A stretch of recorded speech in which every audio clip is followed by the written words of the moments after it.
Hello everyone. तो आज का हमारा टॉपिक है माइटोकॉन्ड्रिया। तो अभी तक हम कौन कौन सा सेल ऑर्गेनेल खत्म कर चुके हैं। सबसे पहले हम ईआर पढ़े, उसके बाद गोल्जी एपरेटस, उसके बाद हमने लाइसोसोम पढ़ा। तो आज का हमारा टॉपिक होगा next cell organelle, that is mitochondria.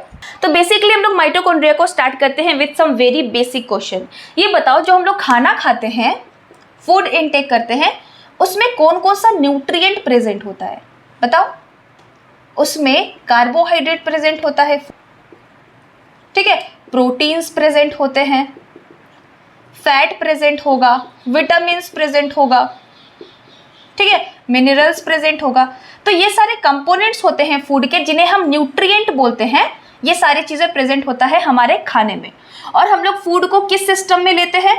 किस सिस्टम में हम अपने फूड को लेते हैं? हम अपने डाइजेस्टिव सिस्टम में लेते हैं, ठीक है। माउथ किसका पार्ट होता है? डाइजेस्टिव सिस्टम का पार्ट होता है, ठीक है। तो फूड को हम लोग लिए अपने एक सिस्टम में, दैट इज डाइजेस्टिव सिस्टम में। और डाइजेस्टिव सिस्टम का फंक्शन क्या होता है, ये बताओ तो।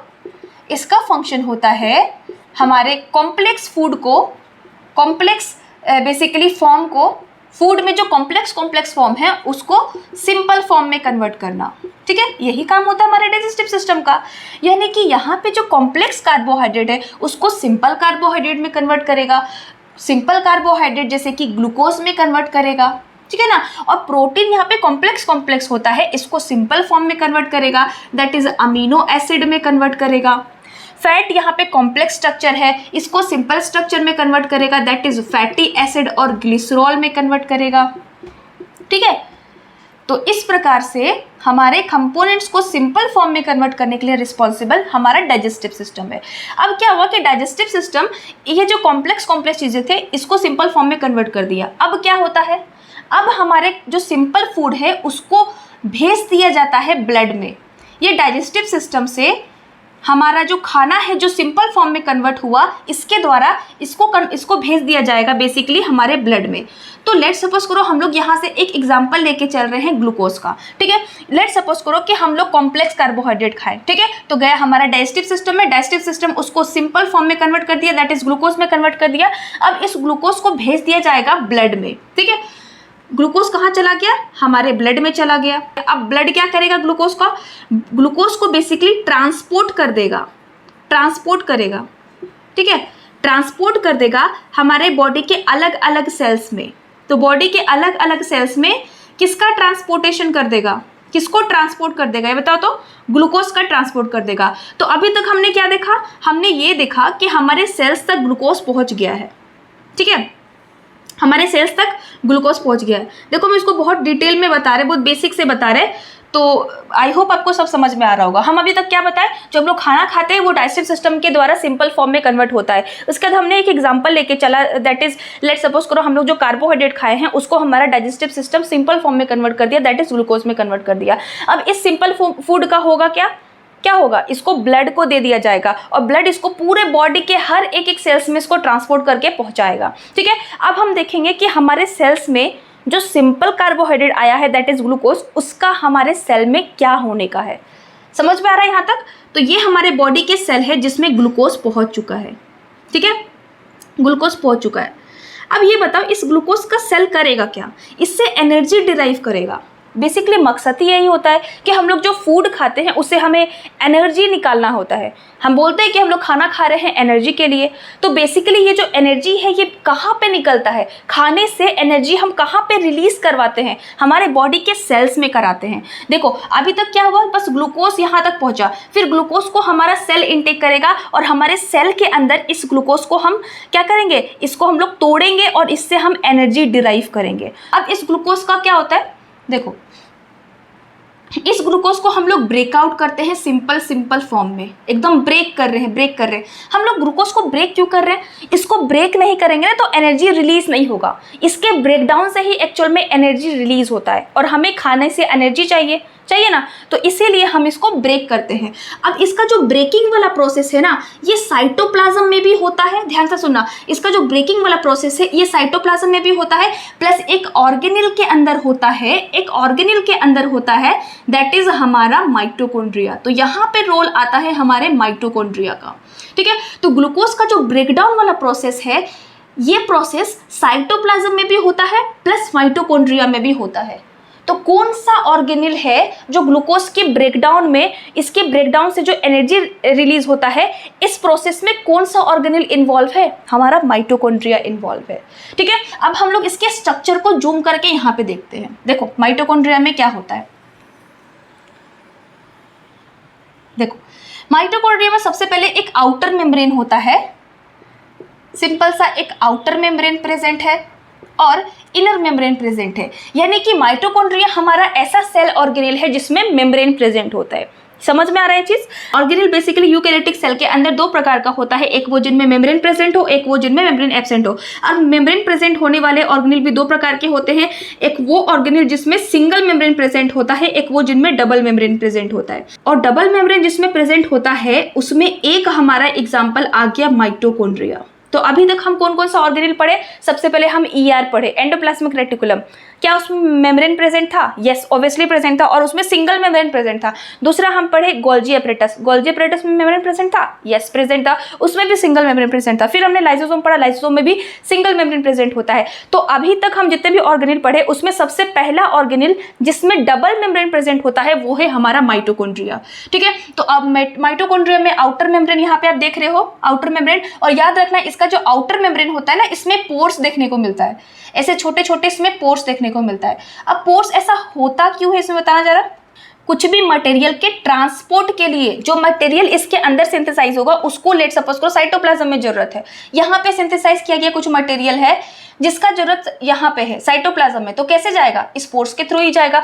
तो मटेरियल्स का आदान प्रदान के लिए यहाँ पे पोर्स प्रेजेंट होते हैं, इसीलिए हम कहते हैं कि आउटर मेम्ब्रेन हमारा पोरस होता है। ये एनसीईआरटी का लाइन है। ठीक है, अब हम लोग देखते हैं इसके इनर मेम्ब्रेन को। देखो इनर मेम्ब्रेन में इसके इस तरीके से फोल्ड्स देखने को मिलते हैं। वेरी वेरी इंपॉर्टेंट, पूछेगा कि किस मेम्ब्रेन में फोल्ड्स देखने को मिलता है, आउटर की इनर, तो इसके इनर मेम्ब्रेन में इस तरीके से फोल्ड्स देखने को मिलता है।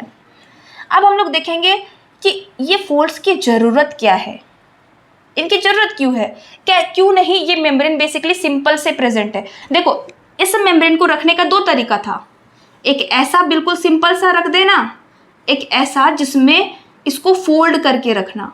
दो तरीका है इस मेम्ब्रेन को रखने का।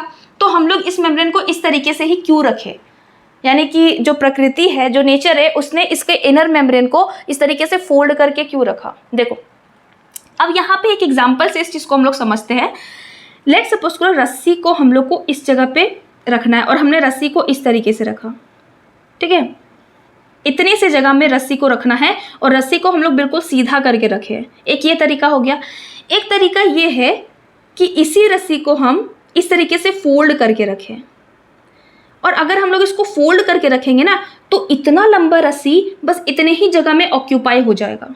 इतना लंबा रस्सी इतने छोटे से जगह में ही ऑक्यूपाई हो जाएगा। हो रहा है ऑक्यूपाई। तो देखो बात यहाँ पे ये है कि अगर इस जगह में हम लोग इसी स्पेस को अगर हम लोग कांस्टेंट रखते, इस स्पेस को कांस्टेंट रखते, तो यहाँ पे बहुत ज़्यादा रस्सी अट सकता था, यानी कि बहुत ज़्यादा रस्सी यहाँ पे ऑक्यूपाई हो सकता था इतने ही स्पेस में। यानी कि हमें ये समझ में आया कि इतना सा एरिया में अगर ज़्यादा रस्सी को हमें इसमें एक्यूमुलेट करना है तो हमें रस्सी को फोल्ड करके रखना होगा।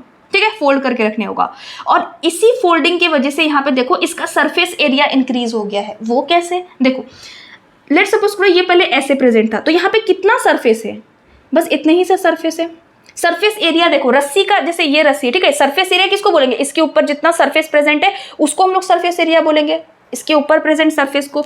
तो देखो यहाँ पे इतना सा ही सरफेस मिल रहा है इसमें। ठीक है, इतना सा ही सरफेस मिल रहा है। और इस केस में देखो सरफेस कितना ज़्यादा इंक्रीज हो गया। ऐसे ऐसे कर देने से सरफेस एरिया उतने ही सा जगह में कितना ज़्यादा इंक्रीज हो गया।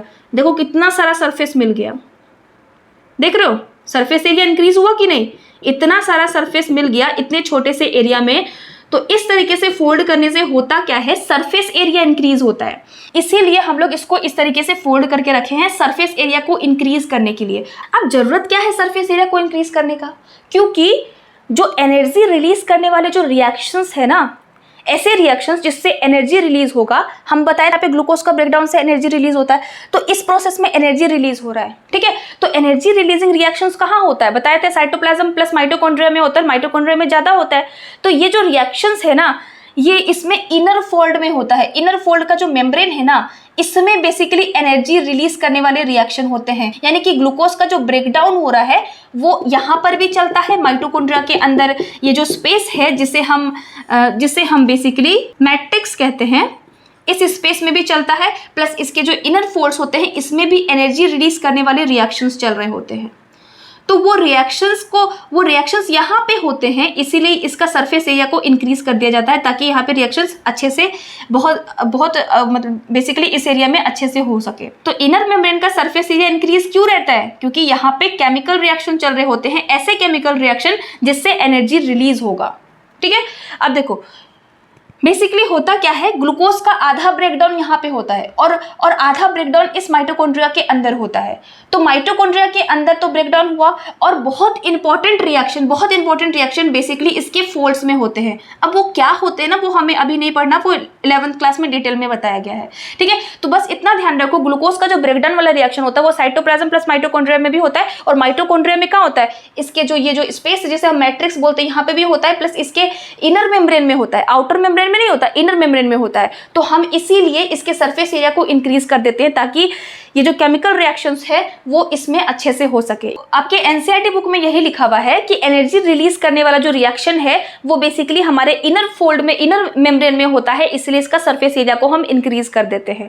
ठीक है, अब ध्यान से सुनो, देखो अब यहाँ पे जो एनर्जी रिलीज होता है ना, जैसे मान लो कोई सेट ऑफ रिएक्शन चल रहा है, ए कन्वर्ट हो रहा है बी में, बी कन्वर्ट हो रहा है सी में, सी कन्वर्ट हो रहा है डी में, ऐसे बहुत सारे रिएक्शन हो रहे हैं जिससे हम ग्लूकोज को, लेट सपोज करो यहाँ पे हम ग्लूकोज लिए थे। ठीक है, अब ग्लूकोज का हम लोग ब्रेकडाउन कर रहे हैं, सीक्वेंस में ब्रेकडाउन कर रहे हैं। तो इसी ब्रेकडाउन में बेसिकली एनर्जी रिलीज होता है। इसी ब्रेकडाउन में क्या होता है, एनर्जी रिलीज होता है। इसको थोड़ा थोड़ा करके जब हम लोग ब्रेक करते हैं ना, तभी इसी प्रोसेस के दौरान एनर्जी इससे रिलीज होता है।